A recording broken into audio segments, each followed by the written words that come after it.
i de dage, at der udgik en befaling fra kejser Augustus om at afholde folketælling i hele landet. Det var den første folketælling, mens Quirinius var statholder i Syrien. Og alle drog ind til hver time. Det er ikke juleevangeliet. Ja, hvor præcis. Nu kan jeg sige, hun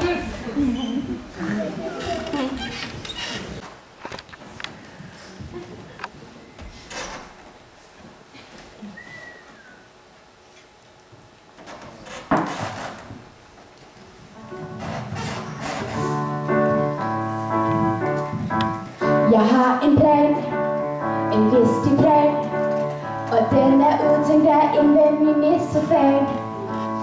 For julemanden skal stoppes, det er bare noget pjat, og julemanden er en gammel skvat.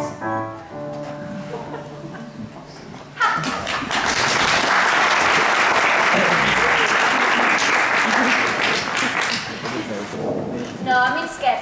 Hvordan går det så med arbejdet på værkstedet? Jo, min kære. Faktisk har vi mægtigt travlt. Det er julepakkeindpakningsmaskinen sidste uge gik i stykker, har sat os et godt stykke tilbage i tidsplanen. Nej, det lyder stressende. Nu må du passe på dig selv, ven. Ellers må du jo hyre noget mere nissehjælp i værkstedet. Ja, nu må vi lige se, hvordan arbejdet står frem. Jeg flyder Rudolf fra de andre i dag. Tag du bare på værkstedet. Vi ses senere.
Det var da søren på den julepakkeindpakningsmaskine.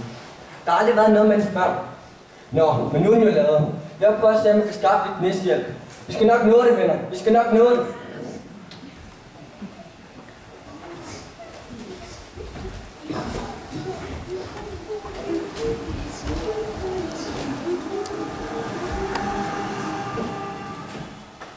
Hov, hvad var det?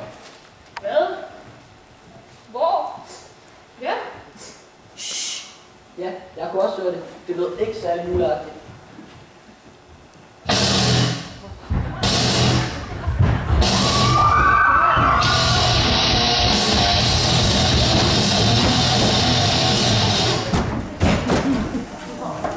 Nå, det er det. Hvor var det godt, at I kunne komme med så kort varsel. Vi har så mægtigt travlt. Ja, fint nok, gamle far.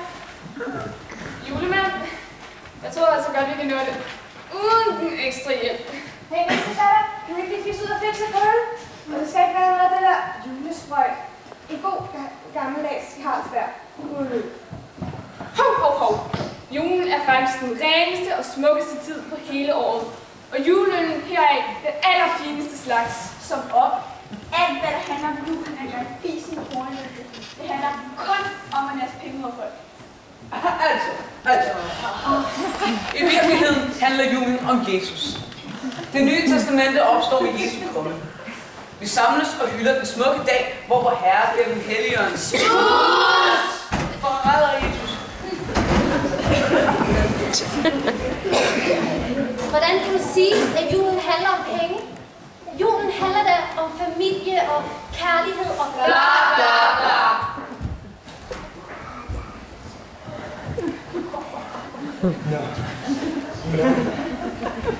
Ja, du slæbtes med en sats. Bum, bum, bum, bum. Julemand, er der noget galt? Galt? Nej. Hjerte, tærte, smerte. Helt okay? Nej, jeg skal bare have en lille pause. Skal vi ikke give vores nye venner lidt plads, så de kan lære værkstedet at kende? Kom, nisser. Vi har fri resten af dagen. Jamen, hvis vi har travlt. Ja, og ved I, hvad de skal, og hvordan? Ja, vi har helt styr på det. Vi ved præcis, hvad vi skal. Ja, vi ved præcis, hvad vi skal. Ja, nisser. Der kan jeg godt se. Kom.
Hvad er der sket her?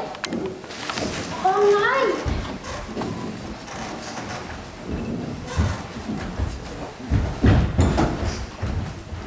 Hvad er det for nogle nisser? Ja, de er bestemt ikke til nogen hjælp. Prøv at se, det ser ud som om nogen har prøvet at ødelægge indpakningspakkemaskinen. Ja, der skete det samme som sidst. Men det dog ikke lykkedes at ødelægge den helt. Måske har nogen været så beruset. Der foregår altså noget helt lusket her. Vi må altså tale med julemanden.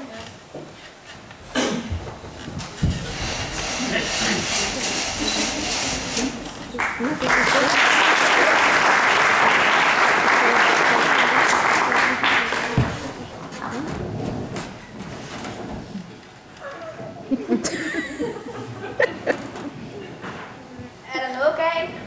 Galt, nej. Jeg har det fint, tak. Okay. Jeg synes bare, du virker lidt fraværende. Altså, du er her, men alligevel er du bare ikke rigtig.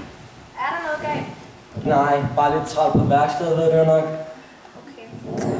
Det er også bare fordi, det er lang tid siden, jeg har fået et kys og et kram. Det skal du ikke tænke på. Alt er skønne stående. Jeg tager hen på værkstedet.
Jamen, goddag, nisser. Er I her? På jeres fridag? Ja, vi har noget, vi godt vil tale med dig om. Så du synes, det hele virker noget lusket. Det er som om, alting er forandret. Ja, julemand. Du er også forandret. Mig? Nej, hør nu her. Jo, den er god nok. Der var noget galt lige siden de kom, siden hun kom. Stop! Det er juletid, og man skal være god med hinanden. Det er man ikke ved at gå og beskylde for noget dårligt. Især ikke dem, der faktisk prøver at hjælpe.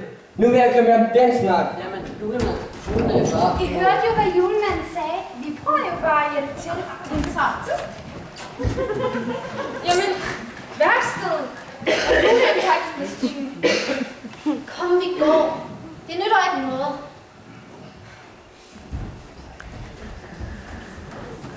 Altså, Rød kan overhovedet ikke sidde julemand. Lad mig gå ud og finde noget lidt fikser til dig.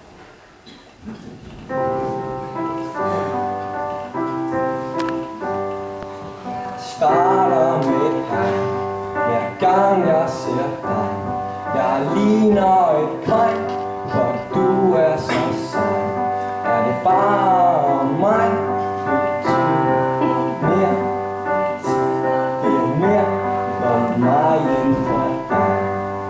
Jeg er forelsket i en pige. Hun er smuk, hun er sød. Jeg er forelsket i en pige. Hun er sød og blød som en pebernød. Svæver på en stue og en skønne. Jeg føler mig ny væk fra mit bord. Jeg tror jeg er syg, men hos dig er der lyd. Det betyder det er mere for mig end for dig. Jeg er forelsket i en pige. Hun er smuk, hun er sød. Jeg er forelsket i en pige. Hun er sød og blød som en pebernød. Jeg er forelsket i en pige. Hun er smuk, hun er sød. Jeg er forelsket i en pige. Hun er sød og blød som en pebernød. Sådan.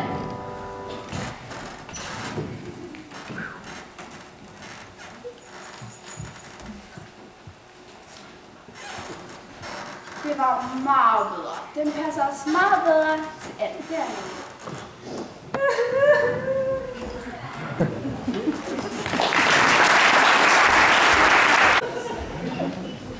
Julemanden. Julemanden er en mytisk person, som forekommer i visse kulturer. Julemanden er delvist baseret på Sankt Nikolaus, som var biskop i det nuværende Tjekkiet. Han var kendt for at dele gaver ud til de fattige. Ikke gammelt sammen eller at Sankt Nikolaus havde rundt på sin næste kniv. Situationsfornemmelse. Det er også.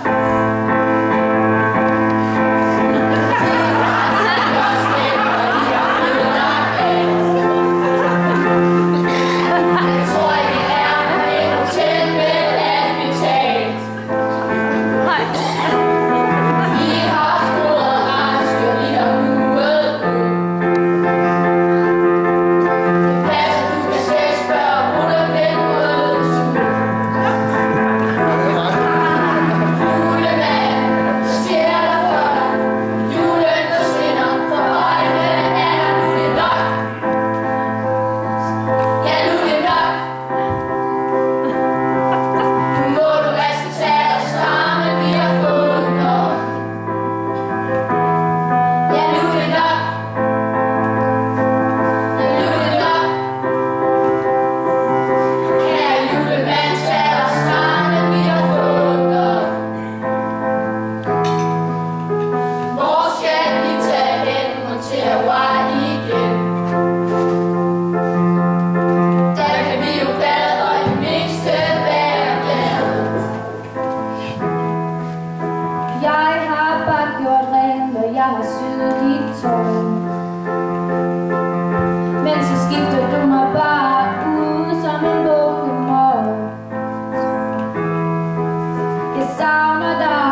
fint, men jeg savner lidt det derhjemme.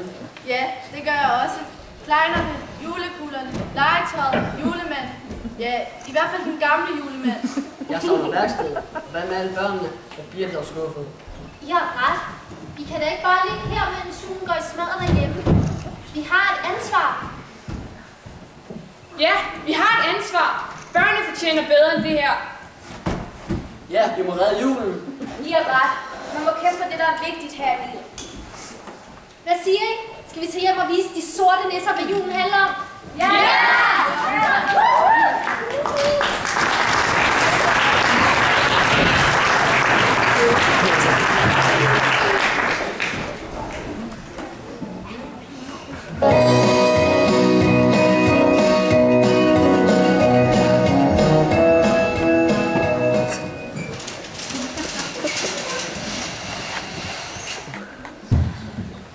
Nu er det nok! Vi vil have vores værksted tilbage. Ja, for vi redder julen. Ja, men det bliver ikke nemt. Vores plan, den går nu i strygene. Ja, vores plan, den går i strygene. Lad os nu se.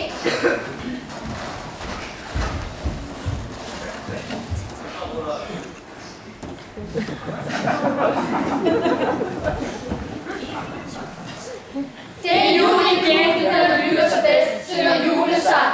Bjælleklang, bjælleklang, Ruders næse, den er lang, og jeg kunne godt tænke mig en pebermyntesang. Ba-da-ba-ba-ba, synger min julesang. Åh, vi elsker jul, det er bare så cool. I hjertet den er sammen, den skulle have en krammer. Åh, nu er det jul, og der knotter igen. Fra morgen til aften, rundt i arm og i let. Alle elsker alle, det kunne ikke være klammer. Giv den dog en lammer. Julestrømmen lys og køb, det er bare det bedste. Så Stendal og fin og hvid skalle er en feste. Åh, vi elsker jul, det er bare så cool. I hjertet den er sammen, den skulle have en krammer. Julesang og bjælleklang, så ren lys og gaver. Alle folk er pisserød, der knakker ligesom slaver. Alle folk er glade, spiser chokolade og marcipanroulade. De skulle have nogle flade. Alt det der jul, det er bare ikke cool. Kunne ikke være klammer. Giv os noget en lammer. Vi ser en julestjerne, langt ude i det fjerne. Det bliver så på bedskab, frem for stod og fjendskab. Åh, vi elsker jul, det er bare så cool. I hjertet den er sammen, den skulle have en krammer. Vidste I?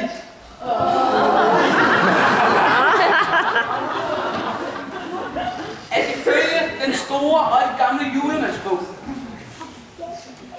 i kapitlet om symboler og myter, står der, at enhver, der bærer den karakteristiske sorte kausi-amulet, Nej, vent! Den sorte kausi-amulet. Hvad er der med den? er forhekset og dermed forblændet fra livets goder og glæder. Forblændet og forhekset for julens og livets goder og glæder. Jamen...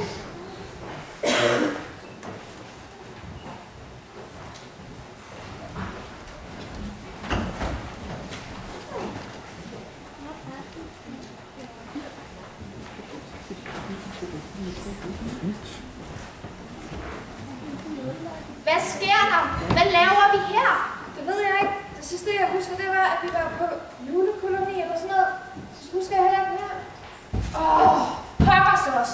Jeg tror, det er på tide, at du forklarer dig. Julekoloni. Ved I, hvor svært det er at være på julekoloni, når man ingen venner har?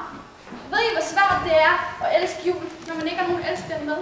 Jamen, så er der ødelægt den. Hvis jeg ikke skal have en god jul, så er der ingen, der skal have det. Men nu virker det hele bare som en dum idé. Alt sammen. Julen er hjerternes fest.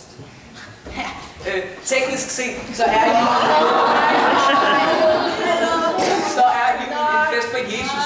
Og i hedens tid var julen en fest for lyset, der skulle...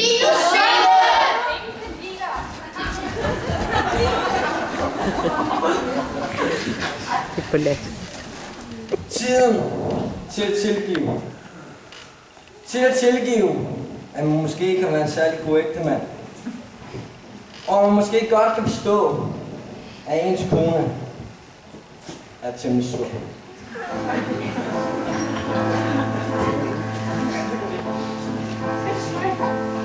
For var jeg så fortabt i hende?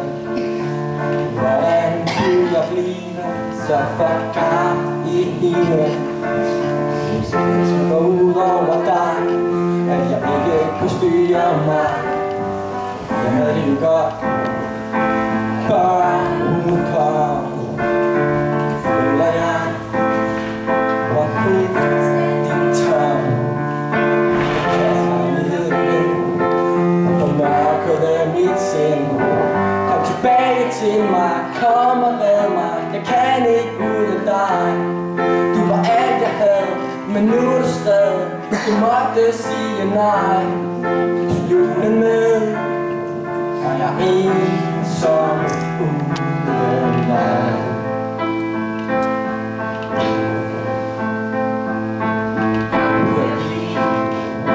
Så dragen er inde, og hun bliver høj. Så meget af hende. Hvad gør jeg nu?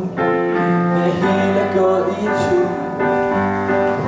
Jeg har dummet mig og håber at du tilgiver mig. Kærlighed går blind, for mørket er mit sind. Kom tilbage til mig, kom og red mig. Jeg kan ikke uden dig. Du var alt jeg havde, men nu er du stadig.